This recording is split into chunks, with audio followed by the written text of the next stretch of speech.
ఆంధ్రప్రదేశ్ రాజకీయాల్లో liquor scam సంచలనం రేపుతోంది.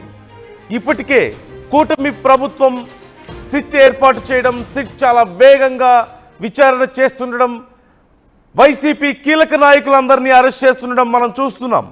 ఈ నేపథ్యంలో ఏపీ బీజేపీ చీఫ్ మాధవ్ కీలక వ్యాఖ్యలు చేశారు. మాజీ సీఎం జగన్ పై మాధవ్ చేసిన వ్యాఖ్యలు ఇప్పుడు సంచలనంగా మారాయి. లిక్కర్ స్కామ్లో జగన్ జైలుకు వెళ్లడం ఖాయమన్నారు మాధవ్. జగన్ హయాంలో లిక్కర్ పాలసీలో అక్రమాలు జరిగాయంటూ మాధవ్ చెప్పారు. దర్యాప్తు సంస్థల దగ్గర అన్ని ఆధారాలు ఉన్నాయన్నారు మాధవ్.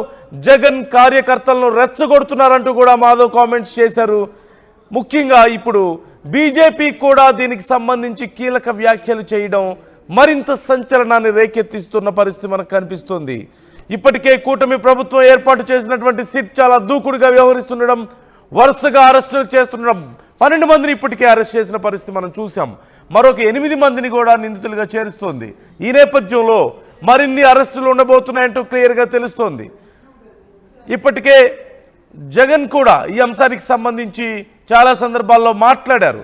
మా దగ్గర ప్రభుత్వం మేము లిక్కర్ కన్సంప్షన్ని తగ్గించే ప్రయత్నం చేశాం, అలాంటప్పుడు మాకెందుకు వస్తాయి ముడుపులు అంటూ ఆయన మాట్లాడారు.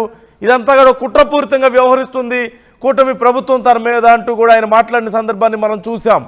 ఈ నేపథ్యంలో ఇప్పుడు ఏపీ బీజేపీ కూడా ఈ కామెంట్స్ చేయడాన్ని ఖచ్చితంగా చాలా సీరియస్గా తీసుకోవాలి.